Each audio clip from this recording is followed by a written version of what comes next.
तो दोस्तों हर घर में चल रही है दिवाली की सफाई, और फिर इतने सारे कपड़े मैंने देखे निकले हुए, तो मैंने पूछा बेटी से कि ये इतने सारे कपड़े तूने कैसे निकाले। तो उसने कहा कि मैंने बेड खाली किया है, सफाई करी है, और अब मुझे सफाई के लिए मत बोलना। तो उसने मुझे ऐसे घूर के देखा, मैं तो बोलने ही वही आई थी, तो मैं बोली ही नहीं कुछ फिर आगे।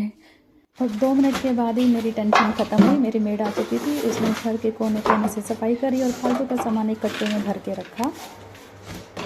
तो चलो अब देख के आती हूँ पूनम कहाँ काम कर रही है। और वैसे एक बात है कि मुझे इसको बताने की ज़रूरत नहीं पड़ती कि कहाँ पे काम क्या करना है क्या नहीं करना है, अपने आप बिना कहे खुद से ही काम स्टार्ट कर देती है और इतना परफेक्ट काम करती है। तो घर का कोना कोना साफ करने के बाद अब इसने स्टार्ट किया साफ करना खिड़कियाँ। इतनी साफ सफाई से इतनी नीट एंड क्लीन कर दी थी कि दूर से ही ना शाइनिंग मार रही थी। इसका नाम है पूनम। सो ये है मेरी पूनम, जो बहुत ही एक्टिवली और बहुत ही नीट एंड क्लीन करती है चीज़ों को। So I am very much lucky that I have Poonam. कभी कभी मैं सोचती हूँ कि अगर पूनम ना होती तो मेरा काम कैसे होता, क्योंकि मेरे से इतना सारा काम नहीं होता है। अब देखो बाहर की अगर मैं बात करूँ तो बाहर बालकनी भी इसने बहुत अच्छे से नीट एंड क्लीन कर दी थी। और ये देखो इस तरफ की मेरी जो खिड़कियाँ हैं वो बहुत ही सुंदर और बहुत ही अच्छे से क्लीन की है। और ये देखो एसी की सफाई कर दी, क्लीन कर दी खिड़कियाँ भी। तो बहुत अच्छे से काम किया। आई am very much happy today. फिर मैंने जल्दी से फटाफट से खाना बनाया। और खाना बनाते बनाते मैं दिमाग में ये सोच रही थी कि सुबह सुबह मैंने फालतू में सारे लोगों को डांट दिया कि इतनी सारी सफाई पड़ी हुई है पेंडिंग, वो मेरे साथ करवा दो, लेकिन किसी ने हाँ नहीं भरी तो मुझे गुस्सा आ गया, तो मैंने सबको डांट लगा दी। उसके बाद मैंने सोचा कि क्यों ही मैंने सबको फालतू में डांटा, काम तो मेरा अच्छे से हो रहा है। और मेरी जो पूनम अगर साथ में है तो फटाफट मेरा काम वैसे ही हो जाता है, तो मुझे डांटने की जरूरत ही क्या थी।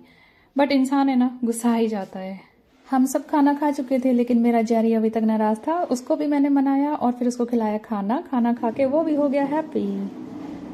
आज जैरी को मेरे से कुछ ज्यादा ही डांट पड़ गई थी, तो बेचारा ये अभी तक नाराज था। खाना तो खा लिया लेकिन फिर भी मतलब मेरे से बात ही नहीं कर रहा था, इधर उधर देख ही नहीं रहा था।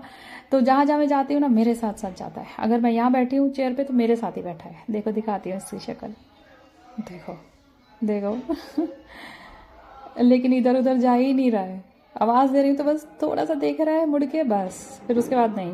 वो कहते हैं ना जानवर बहुत वफादार होते हैं, तो ये मेरा बहुत ही वफादार डॉगी है और नीचे मेरे पास ही बैठेगा हर जगह में। हाँ तो फिर नहा धो के खाना वाना खा के सफाई वगैरह सब कंप्लीट करके हम निकल चुके हैं अब घूमने के लिए। दिमाग को फ्रेश करना भी ज़रूरी था, तो बिना घूमे तो मेरा तो दिमाग फ्रेश होता ही नहीं है। तो थोड़ा हम लोग बाहर घूम के आए और उसके बाद दिमाग फ्रेश हुआ।